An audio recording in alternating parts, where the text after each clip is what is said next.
Voilà, on commence le cours.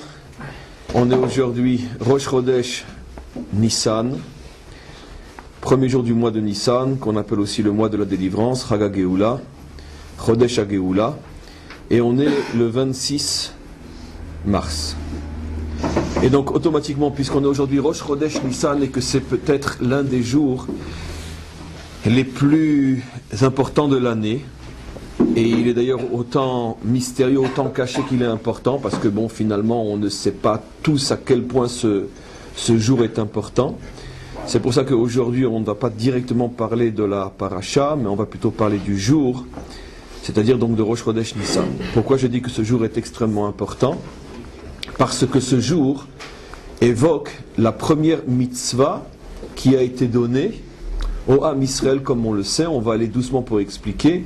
Le tout premier Rashi de la Torah dit que la première mitzvah que nous avons reçue, le premier commandement que nous avons reçu en tant que peuple, est la mitzvah de sanctifier le premier jour des mois.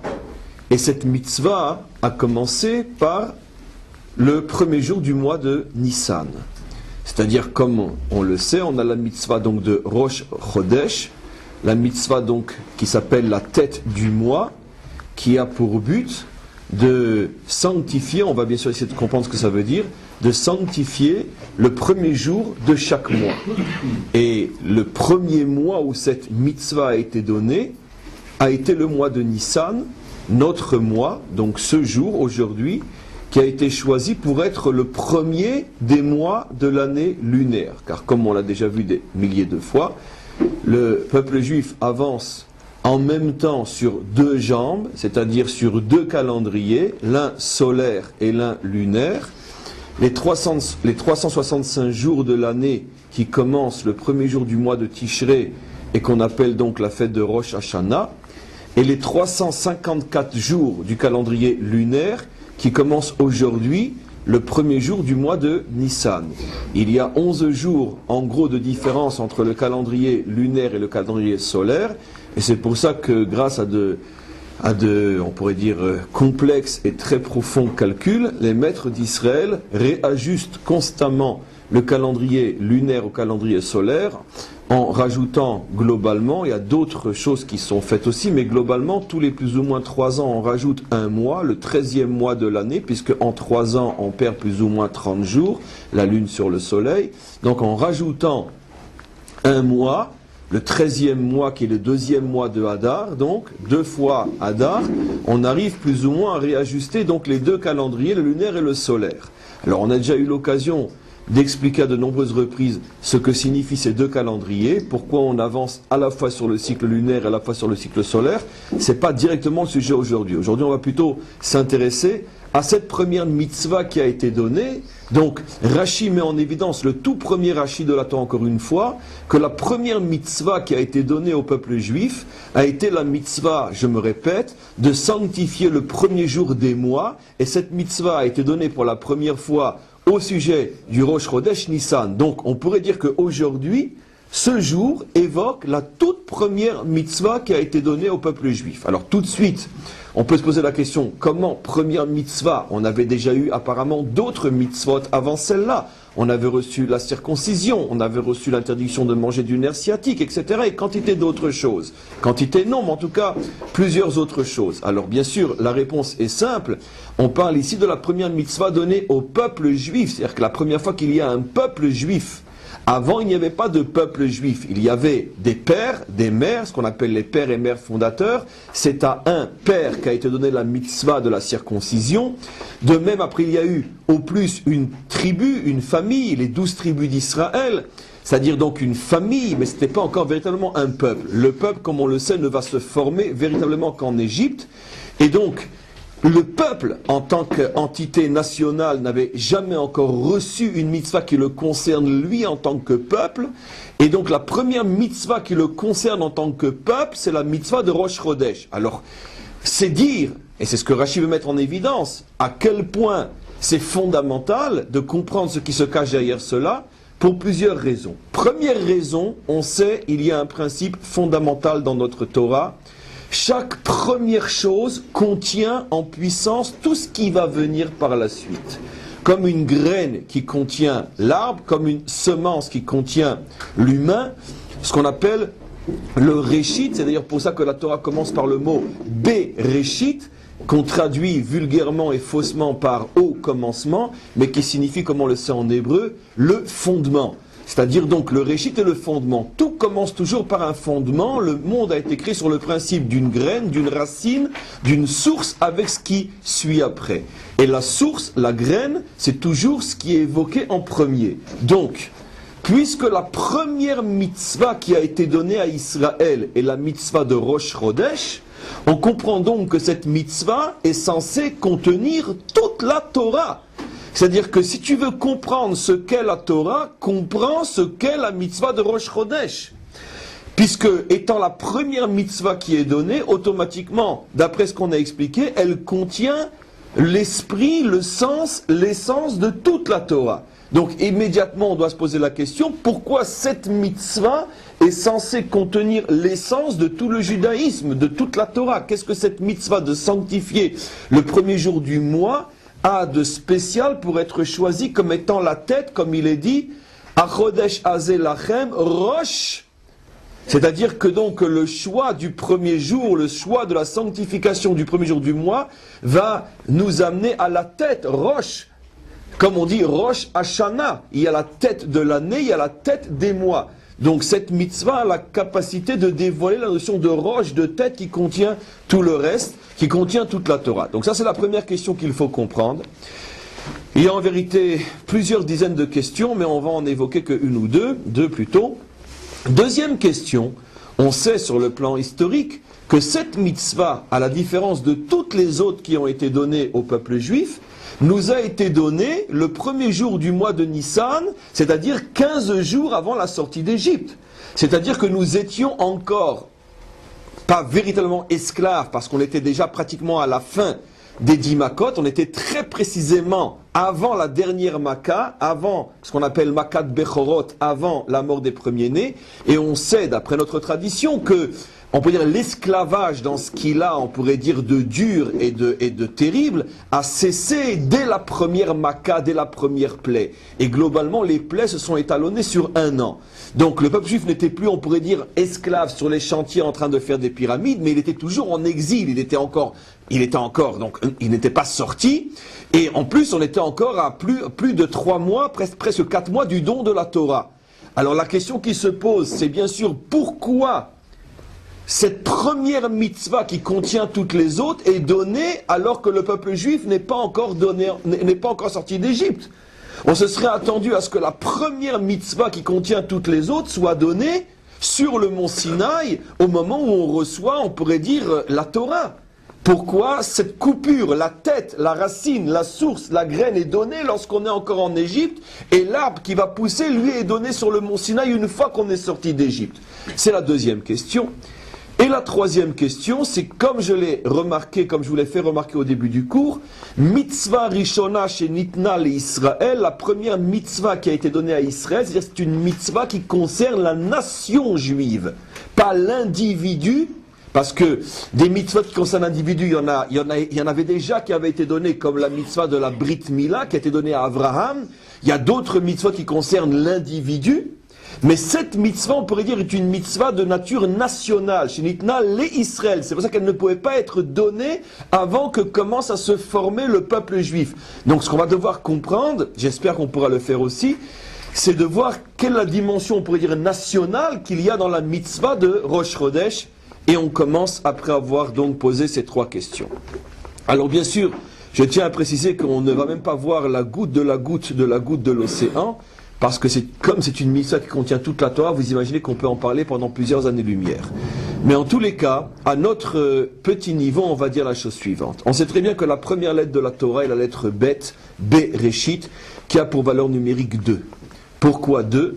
Parce que le monde a été créé sur le principe de 2 pôles, on pourrait dire de 2 tendances, de 2 directions, de 2 facettes, qui sont ce qu'on appelle Zachar Venekeva, mâle et femelle, ou ce qu'on appelle dans un langage plus profond, mashpia ou mekabel, celui qui donne et celui qui reçoit. C'est-à-dire que Dieu a voulu, et on va expliquer en partie pourquoi aujourd'hui, Dieu a voulu que son monde fonctionne selon le principe d'un donneur et d'un receveur, et que l'union des deux permette la vie. De la même manière que l'homme et la femme, en s'unissant, permettent la vie et donc permettent que l'histoire continue, de la même manière, tout dans ce monde fonctionne sur le principe d'un donneur et d'un receveur. C'est-à-dire que personne, d'une certaine manière, ne se suffit à lui-même. Parce que le receveur a besoin d'un donneur et le donneur a besoin d'un receveur. Et c'est l'union des deux, l'unité, qui permet donc justement de faire apparaître la vie. Et la mort, c'est exactement le contraire. Je vais très vite et je m'en excuse. Mais qu'est-ce que c'est la mort? La mort, c'est le refus de l'union entre ces deux pôles, en ce sens que chacun prétend se suffire à lui-même et veut s'auto-féconder, si on peut dire. C'est ça, c'est le fanatisme, c'est l'intolérance, c'est l'exclusion de la différence, c'est l'exclusion de l'autre, c'est-à-dire que je me suffis à moi-même et ce qui n'est pas comme moi, je le rejette. Alors que le monde a été créé sur le principe, justement, de comprendre que celui qui est différent de toi est justement celui qui te complète et celui grâce auquel, lorsque tu t'unis à lui, tu arrives à faire jaillir la vie et à faire progresser le monde. C'est vite dit, mais c'est tout le projet de l'histoire. Comprendre ça, il faut pour ça des millénaires. Car jusqu'à aujourd'hui, la plupart des hommes et des femmes n'ont pas encore compris que celui qui me dérange, c'est celui dont j'ai besoin. Mais en tous les cas, c'est ça le principe de la vie. Un mashpia et un mekabel, un donneur et un receveur. Bien sûr, les choses ne sont pas figées. Le donneur d'aujourd'hui sera peut-être le receveur de demain. Donnons un exemple extrêmement simple. Je dis, c'est un exemple qui n'a pas la prétention de tout expliquer. Mais donnons un exemple. Dans la relation homme-femme, l'homme donc est le donneur au moment de la conception et la femme est receveuse. Mais la femme va mettre un enfant, un garçon, par exemple, qui lui-même étant, bien qu'il ait élément mâle, il va être pendant des années, pendant fort longtemps, complètement dépendant et il reçoit complètement de la dimension féminine. Donc, au moment de la grossesse et de la naissance, et pendant fort longtemps, la dimension féminine devient une dimension mâle par rapport à la dimension masculine, son enfant, qui est, elle, une dimension féminine. Ce qui veut bien dire que la notion de féminin et de masculin n'a rien à voir avec le physique. On peut être une femme homme et un homme femme, ça n'a rien à voir dans tous les sens du terme. Et pas péjoratif, je dis sur le plan véritablement chiyuvi, donc positif.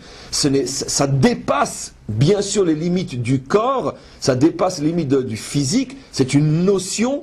Et qu'on peut très bien être un mashpia, être un donneur dans un corps féminin, et être un receveur dans un corps masculin. Et c'est en-sof. Et dans une même vie, et dans une même journée, on peut passer 1000 fois à l'état de donneur, receveur, etc. Ce sont des principes fondamentaux qui n'ont plus rien à voir, comme je les explique, avec l'aspect physiologique. Quand je parle de Zachar et Nekeva, de mâle et femelle, je ne fais pas allusion, ni la Torah d'ailleurs, ni elle surtout, au masculin et au féminin occidental. On ne parle pas de ça dans la Torah.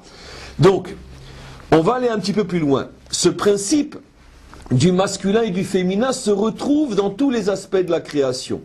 Dans l'homme, dans l'espace et dans le temps. Puisqu'on sait que la création, c'est un humain dans un espace-temps. Donnons un exemple simple. Dans le temps masculin, c'est le Shabbat. Le temps féminin, c'est les 6 jours de la semaine. Pourquoi? Nos maîtres expliquent que les 6 jours de la semaine reçoivent leur flux, leur bénédiction du Shabbat. Donc, le Shabbat est un moteur qui, finalement, envoie un flux positif à l'intérieur des 6 jours de la semaine.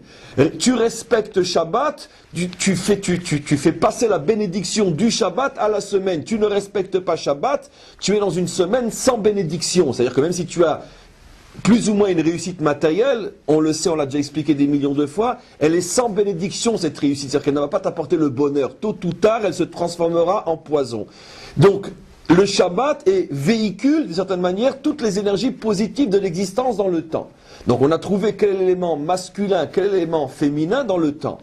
Dans l'humain, c'est encore plus facile. Le masculin véhicule la dimension du donneur, le féminin véhicule la dimension du receveur. Bien que j'ai expliqué que ce n'est pas figé dans le physique, car des fois ça change complètement. Mais globalement, c'est ce qu'on explique.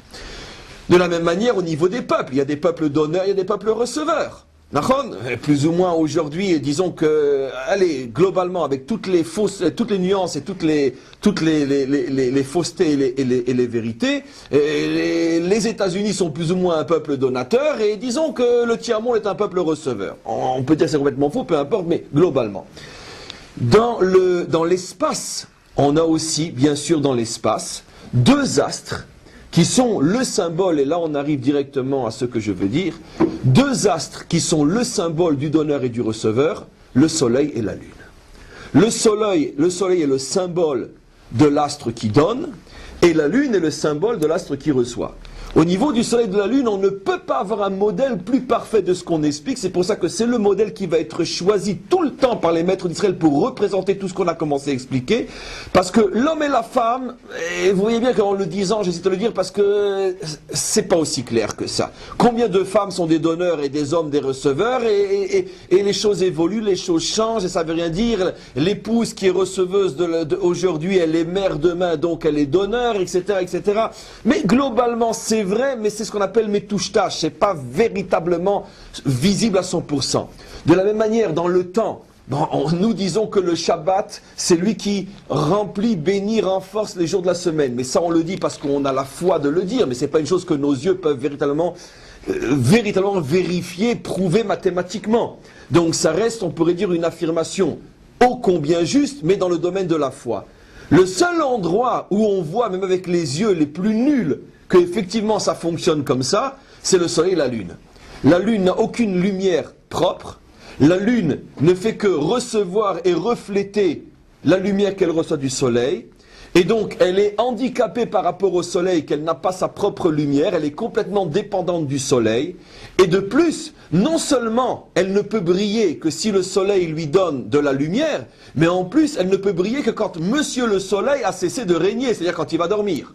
Comprenez ce que je veux dire? Ça veut dire que le soleil n'autorise pas la lune à briller en sa présence. Ça veut dire que la lune incarne vraiment d'une certaine manière la soumission totale. Je parle bien sûr à nos yeux, comprenez ce qui se cache derrière. Le soleil, le rapport à nos yeux entre la lune et le soleil est un rapport, on pourrait dire, de dictature totale, où le soleil tout-puissant veut bien charitablement donner de sa lumière à la pauvre lune, d'accord? Mais surtout qu'elle n'ose pas montrer son nez pendant que Monsieur le Soleil brille. Quand Monsieur le Soleil ira dormir et ronfler, Madame la Lune fera un petit peu on pourrait dire, de lumière, un petit peu de lumière, parce que par rapport au soleil, le soleil, même quand il va dormir, ne lui donne pas à la lune autant de lumière que lui, il en a. Donc, à tous les niveaux, elle est diminuée. Tu ne brilles que quand je vais dormir, tu ne reçois que ma lumière et encore que ce que je veux bien te donner. Ce qui veut dire que le nimsha, le sous-entendu est que la lune représente, on pourrait dire dans la pensée juive, la lune représente la dimension soumise, la dimension dépendante, la dimension qui n'a aucune, on pourrait dire, liberté propre, qui n'a aucune liberté d'action, aucun choix d'action propre, il est complètement dépendant du soleil. Alors, pourquoi Dieu a créé ces deux astres-là? Parce qu'effectivement, dans ce monde, d'une certaine manière, on va voir que justement c'est ça ce que le Ham Israël est venu changer, d'une certaine manière, dans ce monde, effectivement, il y a deux types d'humains, deux types de caractères. Il y a des peuples ou des humains soleil et des peuples et des humains lune. D'une certaine manière, on pourrait dire qu'ils n'ont pas choisi d'être ce qu'ils sont. Tout le monde sait aujourd'hui plus que jamais qu'on est avec un cas, on est et on est avec une apostrophe, on est et on est un caractère soleil, ce qu'on appelle en psychologie le caractère dominant, le caractère leader. Ça s'invente pas, on est avec. Et on est aussi, pour mille raisons qui ne sont pas le sujet d'aujourd'hui, avec un caractère lune. Dominé, passif, ça veut dire on suit la mode, on suit le guide, le duce, le Führer, celui qui crie le plus fort. Et on sait que c'est une nature. On sait qu'il y a une nature et d'une certaine manière qu'on aime suivre. On n'aime surtout pas devancer, on n'aime surtout pas, on pourrait dire inventer. On ne veut surtout pas être un précurseur, mais on veut suivre. Pendant très très très longtemps, on pourrait dire la philosophie s'est butée à ce problème, et c'est de comprendre cette notion-là, au point que même certaines idéologies ont été jusqu'à dire ce qui est complètement faux, que cette nature d'être dominé n'existait pas. Et c'est faux. De plus en plus, on se rend compte, et on le sait par des études extrêmement poussées, qu'il y a des caractères qui n'atteignent véritablement le bonheur que s'ils sont pris en charge. Et tu ne peux pas changer ça. Ils ont besoin d'être pris en charge. Maintenant, tout le problème est, comme on va l'expliquer, où sont les limites de cette prise en charge. En tous les cas, à partir du moment où Dieu a créé le soleil, il a créé la lune, ça veut dire qu'il a inscrit dans la nature du monde des caractères dominants et des caractères dominés. Et on ne peut pas changer apparemment cette chose-là, ça fait partie des lois puissantes de la nature. Quel va être d'une certaine manière l'aboutissement le plus négatif de ces deux natures, soleil et lune? C'est la situation de l'Égypte, avec un pharaon à sa tête qui est le roi soleil, et un peuple qui lui est complètement soumis au point de l'avoir mis en esclavage, c'est Israël. L'histoire d'Israël en Égypte est la concrétisation dans l'histoire humaine de la relation entre le soleil et la lune, mais relation poussée dans son extrême négativité. C'est-à-dire que le soleil s'exprime dans toute sa puissance de despote, de tyran, et c'est donc Pharaon qui domine l'Égypte. Pour donner une mesure de ce que c'était Pharaon, nos maîtres disent, avec de l'humour bien sûr, car c'est pas à prendre à la lettre, que même les oiseaux en Égypte refusaient de se mettre à faire cuit-cuit le matin avant que Pharaon ne donne l'autorisation de le faire. C'est une blague bien sûr, mais c'est pour nous montrer la puissance tyrannique de cet homme-là. N'oublions pas, je vous avais déjà rapporté une preuve plus sérieuse on pourrait dire de la toute-puissance de Pharaon, c'est que quand les sages-femmes ont refusé de tuer les enfants à la naissance, la Torah fait tout un plat de ce refus en disant qu'elles étaient courageuses, elles craignaient Dieu et elles ont été récompensées pour cela. Et les commentaires posent la question, mais attends, où la crainte de Dieu, où la récompense? Mais c'est tout à fait normal. Depuis quand une mère juive va tuer des enfants à la naissance? C'est impossible, impensable. Il faut ni craindre Dieu, ni être un héros pour arriver à faire des choses pareilles. Alors pourquoi on en fait tout un plat? La réponse c'est parce que c'est vrai que dans un contexte normal, n'importe quelle mère juive préférera mourir que de tuer des enfants. Mais dans le contexte de l'époque, le Pharaon avait créé un tel système de tyrannie qui était, on pourrait dire, qui avait été complètement, on pourrait dire, intégré par son peuple, au point que ce n'était pas pensable, ce n'était pas imaginable qu'on puisse aller contre un décret de Pharaon, à plus forte raison si c'est lui qui a pris la peine de venir, de se déplacer et de parler personnellement aux sages-femmes. C'est quelque chose qui était absolument inconcevable, comme il y a dans tous les peuples et toutes les civilisations, on pourrait dire des choses acquises qu'on ne pourrait même pas imaginer qu'on pourrait remettre en question. De la même manière, c'était des siècles et des siècles d'éducation, comme quoi Pharaon c'est Dieu, et on ne peut pas remettre en question ce que Pharaon dit. Au point que quand, pour la première fois dans l'histoire de l'Égypte, deux jeunes femmes ont osé lui tenir tête, la Torah dit, mais ça c'est un acte inimaginable, parce que c'est pas en soi l'acte qui est inimaginable, c'est le contexte qui est inimaginable. Donc de là on voit que effectivement Pharaon représente, on pourrait dire, ce qu'il y a de plus grave dans le soleil, une dictature absolue. Automatiquement, cette dictature absolue, pour pouvoir trouver son champ d'expression, a besoin d'un esclave absolu. C'est quoi l'esclave absolu? C'est Israël. Israël va jouer le rôle de l'esclave absolu. D'où on sait que Israël joue le rôle de l'esclave absolu? C'est parce que, on le sait, Rachid fait allusion à cela, et on le sait d'une manière dans l'histoire, que Israël est de loin, ça n'a pas été le seul peuple à être esclave en Égypte, mais le seul dont on parle véritablement, qui reste, on peut dire pour toutes les générations, le symbole de l'esclave en Égypte, c'est Israël. Pourquoi? Rachid nous l'apprend à propos de la mort des premiers-nés, c'est que Israël était même l'esclave des esclaves. C'est-à-dire que même dans la hiérarchie des esclaves, le plus esclave était Israël. On retrouve cette même notion dans les camps de concentration.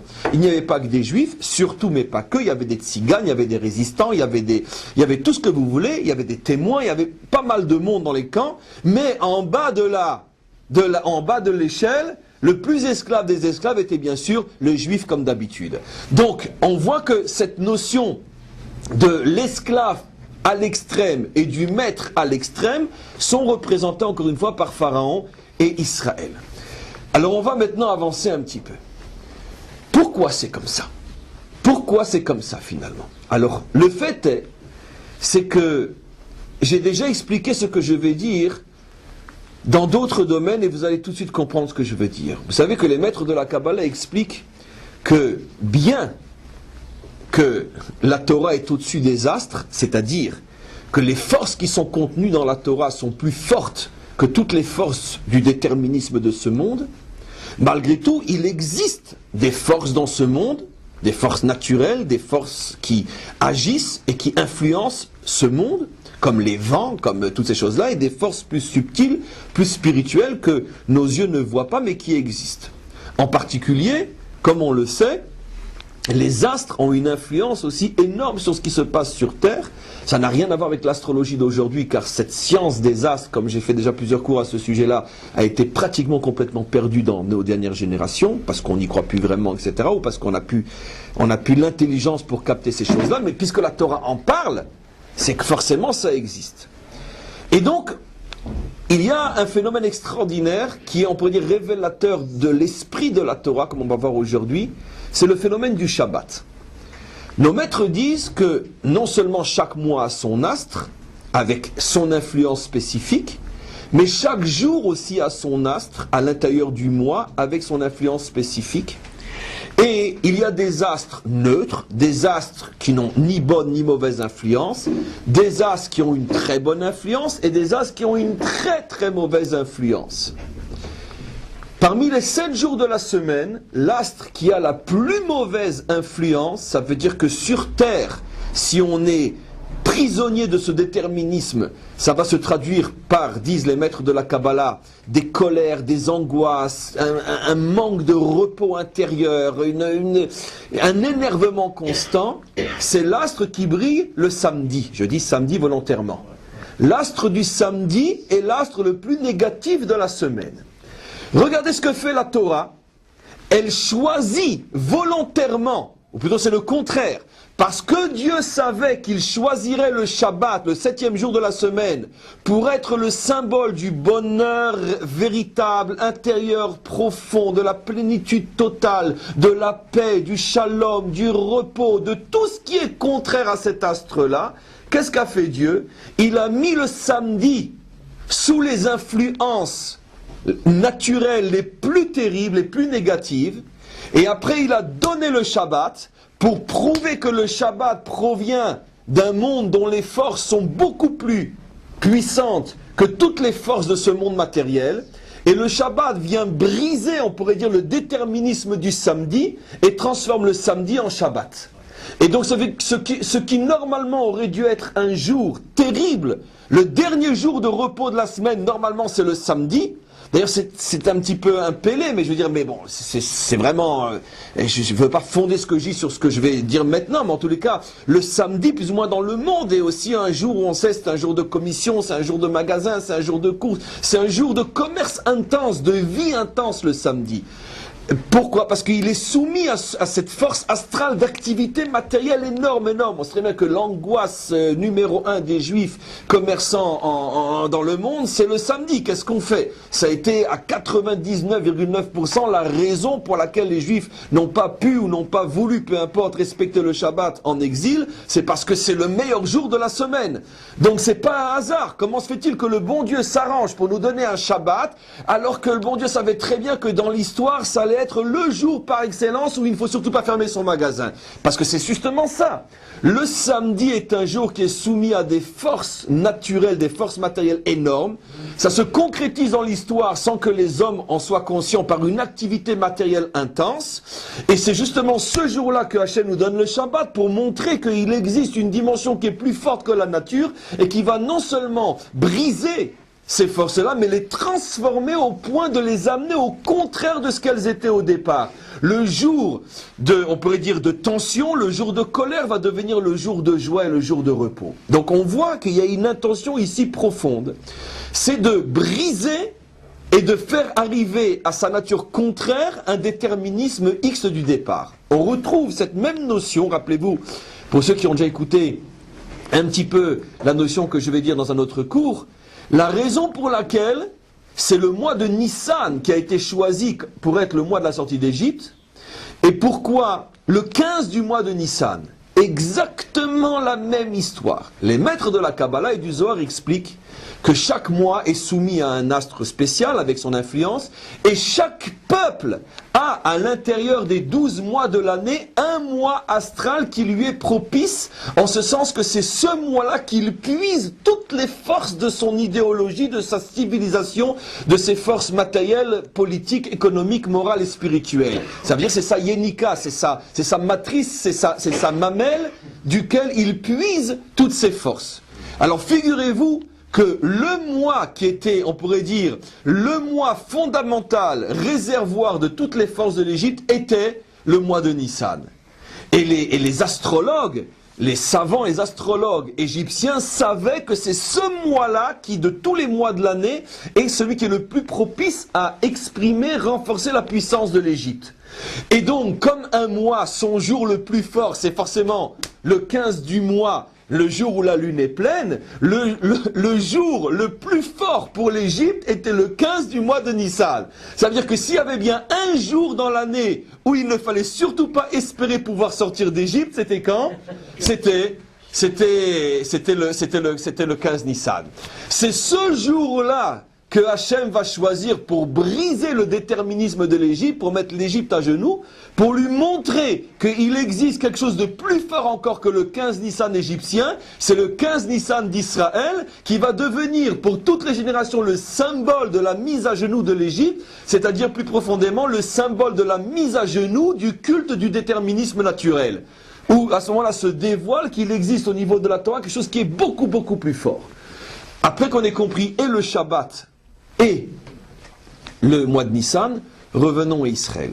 Sachez, mes amis, que la nature profonde, véritable, naturelle, du côté du déterminisme de la nature, je ne dis pas la nature que l'on va acquérir grâce à la Torah, mais la nature véritable d'Israël, si ce n'était la Torah, c'est d'être un peuple lune.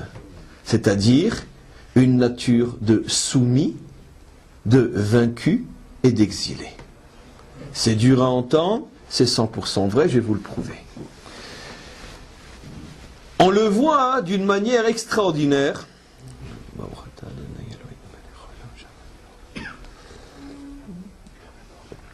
On le voit d'une manière extraordinaire dans un petit passage qui paraît anodin, mais qui est la clé de la compréhension, tel que Moshe lui-même va l'exprimer, la clé de la compréhension de ce qu'est la nature, ou plutôt je vais préférer dire à partir de maintenant la mauvaise nature première d'Israël. On le voit dans ce fameux passage où Moshe sort pour voir ses frères. Il voit un Égyptien qui frappe un Juif et tout de suite il réagit comme un homme normal, sain d'esprit. Il saute sur l'Égyptien et il le tue. C'est tout à fait normal. Un oppresseur, on le tue. Et donc lui se présente comme quelqu'un qui est un libérateur. Il a déjà ça, on pourrait dire, dans sa nature profonde depuis sa jeunesse, puisqu'il est né pour être un libérateur. Normalement, qu'est-ce qu'on attend? Qu'est-ce qu'on attend d'esclaves, d'opprimés, de malheureux qui voient un homme risquer sa vie pour eux? Parce que c'est ce qu'il a fait, la preuve c'est qu'après il a été condamné à mort. Qu'est-ce qu'on attend? Des remerciements. En tous les cas, pas des insultes. Et surtout pas une dénonciation. Le lendemain, Moshe ressort et il voit cette fois-ci 2 Juifs qui se battent. Il intervient et tout de suite, qu'est-ce qu'ils lui font comprendre? De toute façon, dégage, on t'a déjà dénoncé. Et effectivement, le jour même d'Atan et Aviram ont été dénoncés, Moshe, et ont été dire à Pharaon qu'il avait tué un Égyptien. Quand Moshe entend ça, tout ça c'est Rashi qui explique, il dit « Achen noda adavar ». Maintenant j'ai compris. Rashi demande qu'est-ce qu'il a compris. Rashi dit la chose suivante. J'ai compris, dit Moshe, j'ai reçu la réponse à cette question qui me hantait depuis des années et des années. Mais pourquoi ce peuple est-il descendu si bas au point d'être non seulement esclave, mais d'être l'esclave des esclaves dans un pays de tyrans? Qu'est-ce qu'il a fait ce peuple? Même s'il n'est pas mieux que les autres, il est loin d'être pire que les autres. Donc pourquoi? Maintenant j'ai compris. J'ai compris, quelque chose s'est révélé. Moshe a compris qu'il y avait un problème dans la nature première de ce peuple, c'est que il n'aspire pas véritablement à la liberté. Il n'aspire pas véritablement à se prendre en main. Ce peuple-là se complaît dans sa situation de soumis.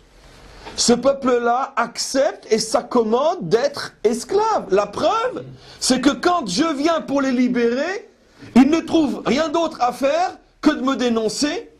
On pourrait répondre à Moshe, oui, mais ça c'est des brebis galeuses. Ce ne sont que Datam et Aviram.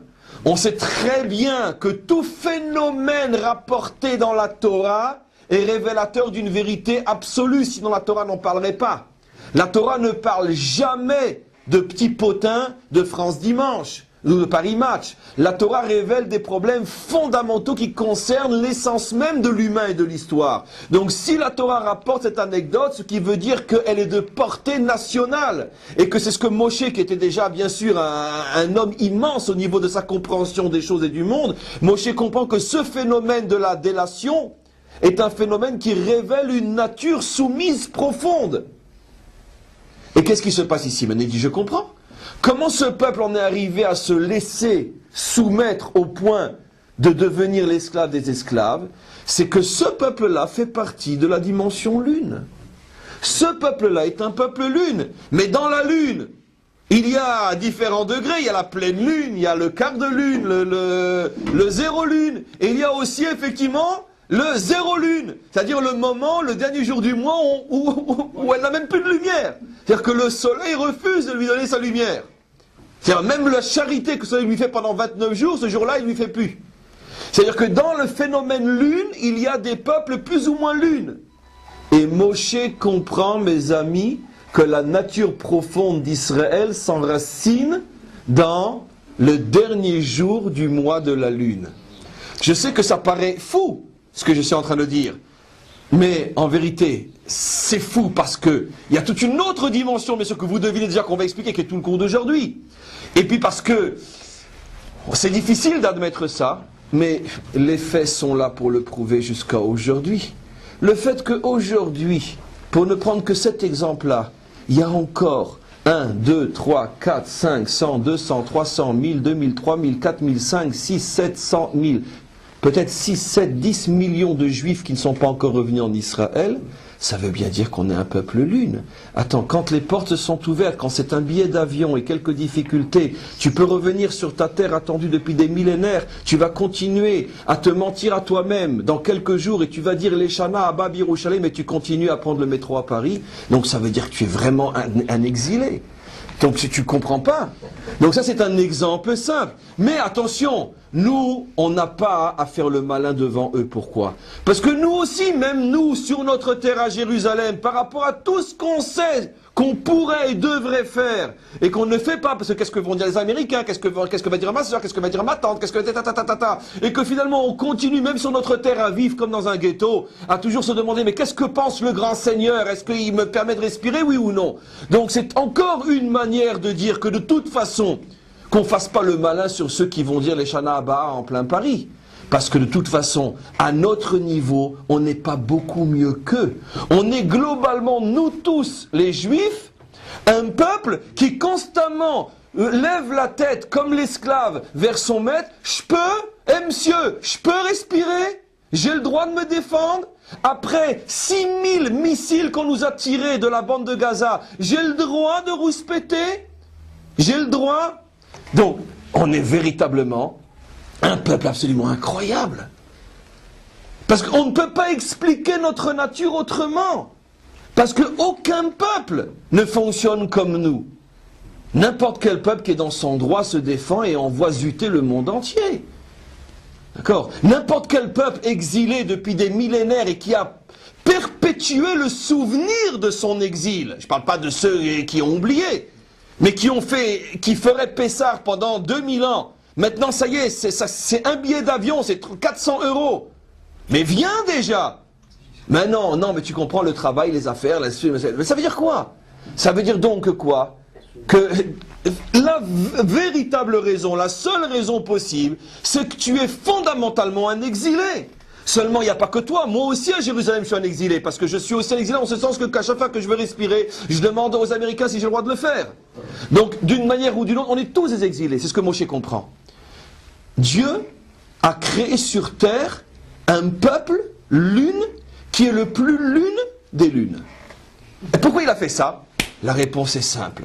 De la même manière qu'il a créé le samedi pour en faire le Shabbat, de la même manière qu'il a créé le 15 du mois de Nissan, qui est le jour de la tyrannie égyptienne, pour en faire le jour de la libération d'Israël, il a créé un peuple auquel Dieu a donné, et c'est pas nous qui sommes responsables, c'est lui, auquel il a donné une nature de lune, et il lui a dit, mes enfants, vous allez faire en vous ce que j'ai fait avec le Shabbat. Vous allez non seulement transformer, sublimer votre nature, mais vous allez prouver au monde entier que le déterminisme de ce monde n'existe pas véritablement et qu'il existe une force inimaginable qu'on appelle la Torah, qui grâce à laquelle et avec laquelle on peut tout transformer au point d'arriver à l'extrême opposé de ce qu'on était au départ. C'est-à-dire que si tu étais un esclave, tu vas devenir un peuple de rois. C'est exactement ce que Hachem dit à Moshe juste avant le don de la Torah. Veitemli mamlechet Kohanim. Rashi explique Kohanim, pas dans le sens de prêtre, car le mot Kohen en hébreu veut dire deux choses. Ça veut dire puissant et ça veut dire prêtre. Rashi dit que là-bas, sur le verset mamlechet Kohanim, un peuple de rois et de dirigeants. Vous allez devenir un peuple de rois et de dirigeants, vous, dont la nature profonde est de vous complaire dans l'esclavage mental, moral et physique, vous allez devenir un peuple de rois. Mais pour ça, il faut ma Torah. C'est-à-dire que le peuple juif va vivre, on pourrait dire, toute son histoire dans cette dualité folle, ce qui fait qu'on sait que chez les juifs, il y a le plus de schizophrènes que partout ailleurs, parce qu'on est déchiré entre deux types de natures qui sont à l'extrême opposé. Sans la Torah, on devient un esclave, et on aime l'être, et chacun à sa manière, et chacun comment qu'il le dira, et avec la Torah, on devient un roi, un leader et un dirigeant. Et donc, à l'intérieur de ce même peuple, à l'intérieur de cette même nature, se trouvent potentiellement, on pourrait dire, deux êtres qui luttent à l'intérieur de moi. L'esclave en moi qui me dit baisse la tête et demande à ton patron si tu as le droit de respirer. Et le dirigeant, le leader, le roi en moi qui brise les chaînes de l'esclavage et qui s'affirme dans toute sa puissance dans le monde et dans les peuples. Et en vérité, c'est pour ça que les nations deviennent folles avec nous, parce qu'elles ne savent pas sur quel pied danser. De derrière les barbelés d'Auschwitz, 3 ans après, on se retrouve avec un État. Ils ne comprennent pas.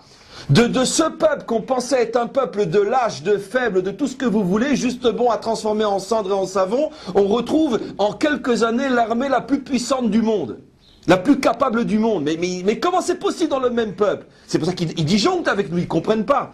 La vérité, c'est ce qu'on peut leur dire, c'est vous inquiétez pas, nous non plus on ne se comprend pas. Nous non plus on ne sait pas qui on est. On est habité par deux forces inimaginables, soit on est des super lunes, soit on est des superman. Superman dans le sens de super soleil, on est encore plus fort que vos soleils à vous. Et tout va dépendre de la Torah. Maintenant vous allez comprendre, et on a pratiquement tout compris, pourquoi la première mitzvah qui nous a été donnée est la mitzvah de sanctifier le premier jour du mois lunaire. Pourquoi c'est cette mitzvah qui contient toutes les autres? Pourquoi cette mitzvah concerne la nation d'Israël et pas l'individu? Pourquoi cette mitzvah on l'a reçue avant de sortir d'Égypte et pas après? Toutes ces questions ont une seule réponse. Parce que cette mitzvah est le symbole même de ce que Dieu demande à notre peuple. Et cette mitzvah est le symbole de toute l'histoire d'Israël. C'est-à-dire, que signifie sanctifier le premier jour du mois? Ça signifie changer, transformer la nature du cycle lunaire. Évidemment, on sait très bien que sanctifier signifie élever, détacher, arracher, c'est la vraie traduction du mot, les kadesh en hébreu. Les kadesh et tachodesh signifie arracher le mois, arracher le jour lunaire, dont le symbole est le premier jour, l'arracher à son déterminisme de soumission, et l'élever au-dessus de ce déterminisme. Le Ham Israël a reçu la mitzvah et donc la force, et c'est ça la tête, la racine de toute son existence, de montrer, d'abord de se montrer à lui-même et de montrer au monde entier qu'aucune force de ce monde ne peut être plus forte que la Torah. Et automatiquement, grâce à la Torah, j'arrive à sublimer, transformer, et je vais briser ma nature de lune pour devenir le plus puissant de tous les soleils. Ah, maintenant vous comprenez pourquoi cette mitzvah a été donnée quand on était encore en Égypte. Parce que c'est de cette mitzvah que dépend la sortie d'Égypte. Pour pouvoir sortir d'Égypte, il fallait cesser d'être des esclaves. Mais le problème c'est que pour cesser d'être un esclave, faut-il encore le vouloir? Et dans son fond intérieur, même si le juif ne veut pas se l'avouer, dans son fond intérieur, on n'était pas si malheureux que ça en Égypte. La preuve, c'est que 4/5 ne sont pas sortis. La preuve, c'est que même le 5e qui est sorti à chaque bonne occasion, il s'est rappelé que c'était pas si mal que ça en Égypte, et il a voulu à plusieurs reprises faire demi-tour et retourner en Égypte. Ça veut dire que la Torah nous révèle que tout ça c'est du blabla, que fondamentalement, si ce peuple n'est pas accroché de toutes ses forces à la Torah, il laisse libre cours à sa première mauvaise et sale nature, qui est une nature d'esclave. Et donc automatiquement, c'est pour ça qu'on comprend que cette mitzvah-là, si on ne la réalise pas, on ne peut pas sortir d'Égypte. Voilà. Et donc il faut briser ce déterminisme-là. Et on comprend pourquoi cette mitzvah, enfin, a été donnée au peuple et non à l'individu. Parce que c'est surtout le peuple dans son ensemble qui a cette force de briser le déterminisme. Parce que chacun d'entre nous, en tant qu'individu, on reste malgré tout relativement faible, comme un membre coupé du corps qui va en mourant. Mais quand le corps est entier, quand tout le peuple est ensemble, quand il y a l'unité et la fraternité entre nous, ça nous donne des forces inimaginables de briser le déterminisme. Pourquoi? On le sait tous.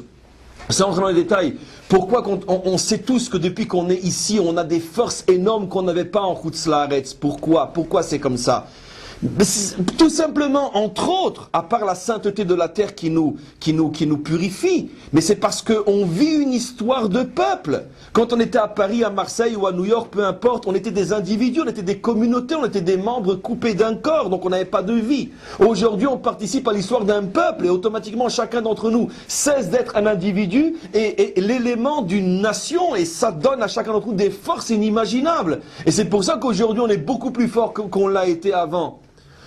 Parce que c'est le phénomène, justement, de la mitzvah de Rosh Chodesh qui concerne le peuple et non l'individu. Maintenant, vous allez comprendre, et pour terminer, comment, même au niveau de la halakha, puisqu'on sait très bien qu'il y a une relation énorme entre la loi et les secrets de la Torah, et que même les moindres détails de la loi cachent, comme le haut d'un iceberg, des secrets énormes, on comprend pourquoi la mitzvah de Rosh Chodesh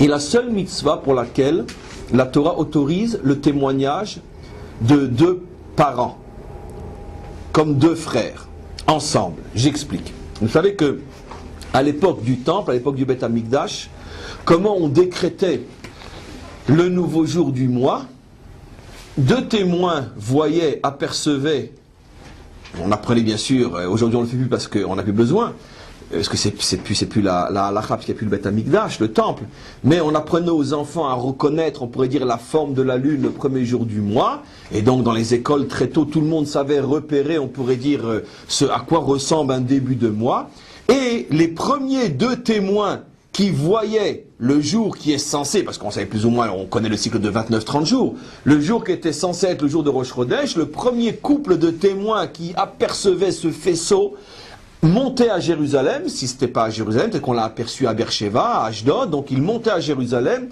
allait devant le Sanhédrin, devant le grand tribunal, disait voilà, on a aperçu à tel endroit, à telle heure, etc. Le tribunal faisait une petite enquête pour voir si c'est pas un fantasme, une vision, et quand on avait la preuve qu'effectivement ils ont vu le premier jour, la lune, le premier jour du mois, à ce moment-là il y avait toute une cérémonie, on décrétait, on sanctifiait ce jour-là. Il s'agit d'un témoignage. Or, puisque deux personnes viennent témoigner de ce qu'ils ont vu. Or, on a une loi fondamentale que dans tous les témoignages, deux parents ne peuvent pas témoigner ensemble. Or là, c'est le seul endroit dans toute la Torah où deux frères sont autorisés à venir ensemble et témoigner. D'où on l'apprend de Moshe et Aaron. Vous regarderez dans Parshat Bo, le chapitre 12, le premier verset. Dieu dit à Moshe et à Aaron, Achodesh Hazel Lachem, etc. Voici le nouveau mois pour vous. Et les commentaires font remarquer pourquoi il est dit à Moshe et à Aaron, pour leur apprendre que bien que Moshe et Aaron, même Moshe et Aaron ne peuvent pas s'associer dans tous les témoignages, ne peuvent pas s'associer pour témoigner ensemble, pour celui-là, ils ont le droit de venir et dire, nous avons vu ensemble la nouvelle lune. Ça paraît très très anodin, mais là-bas, derrière ça se cache toute la puissance de l'enseignement d'aujourd'hui. J'explique. Même Moshe et Aaron, qu'on ne peut en aucun cas soupçonner de mentir, même eux ne peuvent pas témoigner dans un autre témoignage. Par exemple, Moshe et Aaron viennent, imaginez-vous, comprenez bien la scène parce que c'est l'exemple qui est rapporté entre eux dans le Talmud. Imaginez-vous dans une ville, on entend des cris, au voleur, au voleur, au voleur, au voleur, au voleur. Tout le monde se réveille pour aller voir. Moshe et Aaron, qui étaient en train d'étudier ensemble, se lèvent et vont et courent. Ils aperçoivent au loin le voleur. D'accord? Ils le reconnaissent. Ils voient qui il est. Mais il court plus vite qu'eux et il s'échappe. Moshe et Aaron viennent au tribunal et il veut dire, voilà, on sait qui est le voleur. On dit, halte, parlez pas. Votre témoignage est un faux témoignage, on ne l'accepte pas. Vous êtes deux frères. Bon, je banalise, je vais vite, c'est sans nuance, etc. Mais globalement, pour aller droit au but, non. Deux frères ne peuvent pas témoigner. C'est une interdiction. Deux frères ne peuvent pas témoigner sur quelqu'un d'autre. Pourquoi vous êtes deux frères? Je vous pose la question. On soupçonne Moshe et Aaron de mentir? Qu'est-ce que ça veut dire? Alors la vérité est, c'est que même à Moshe et à Aaron, le fait qu'ils sont frères, ça crée, on pourrait dire, un champ de subjectivité entre eux, dont ils ne sont même pas conscients, parce que la nature humaine est plus forte que, on pourrait dire, que la morale et les qualités humaines, d'une certaine manière. Je vais dire le contraire dans 5 minutes, mais pour l'instant je le dis comme ça. Et même Moshe et Aaron, on leur dit, sachez, vous êtes les symboles de l'honnêteté, vous êtes les symboles de la droiture et de la justice. Mais malgré tout, vous êtes deux frères et vous ne pouvez pas ensemble rapporter ce que vous avez vu parce qu'on craint que, on veut dire que le champ magnétique, le champ subjectif qui se crée entre vous parce que vous êtes deux frères a peut-être faussé véritablement votre vision et vous pensez peut-être avoir vu un tel, mais va savoir peut-être que c'était pas tout à fait un tel, il lui ressemble. Et comme vous êtes deux frères, vous n'avez pas suffisamment de recul, de distance pour pouvoir apercevoir à 100% la chose. La Torah vient témoigner du fait que une vision de proches parents et on pourrait dire s'influence, il y a un autre mot, ce télescope, bon vous m'avez compris, et peut arriver à des conclusions qui ne sont pas bonnes. Voilà. C'est un sujet en soi, c'est pas le nôtre aujourd'hui. Et tout d'un coup, même que la Torah vient de nous apprendre la force, on pourrait dire, de la nature, au point qu'elle est plus forte que la bonne volonté de Moshe et Aaron.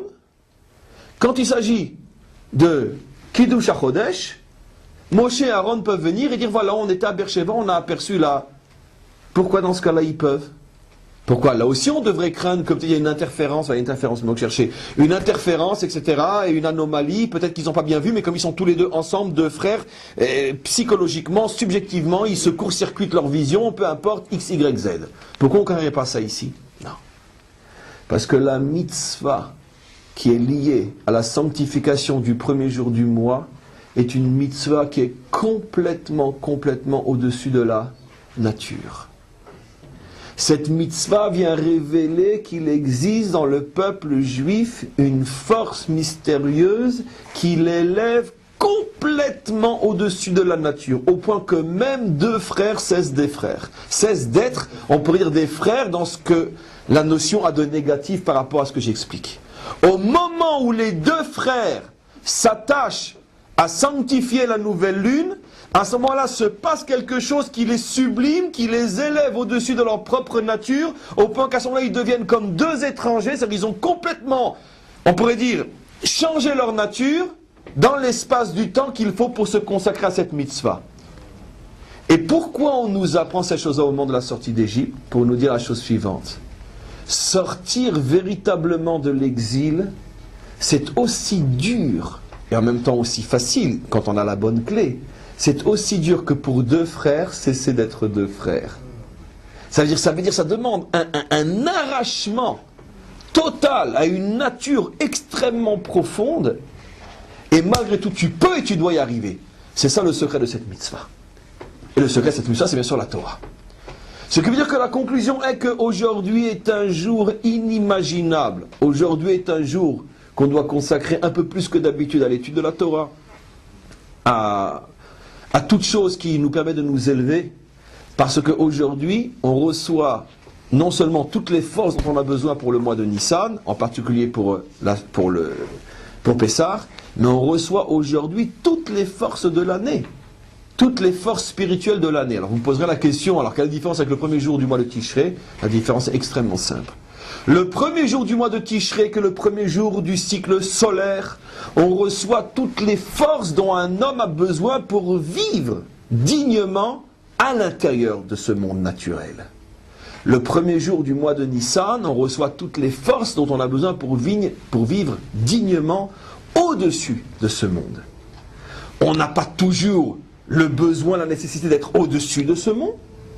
On n'a pas non plus toujours besoin d'être à l'intérieur de ce monde. C'est pour ça qu'on a les deux calendriers. On a à la fois le calendrier lunaire et solaire, pour dire qu'il y a des moments où l'homme doit au contraire vivre et surfer et naviguer à l'intérieur du monde naturel. Ça c'est le cycle solaire. Il y a des fois où l'homme doit avoir la force, le courage et la possibilité de s'élever complètement au-dessus de la nature. Ça c'est le cycle lunaire. Aujourd'hui, nous recevons pour toute l'année les forces dont nous avons besoin pour qu'à chaque fois dans l'année où on aura besoin d'un miracle pour s'en sortir, on arrive à puiser à l'intérieur de nous les forces de ce miracle. C'est donc un jour extrêmement important et Bezrat Hashem qu'on soit à la hauteur. Amen.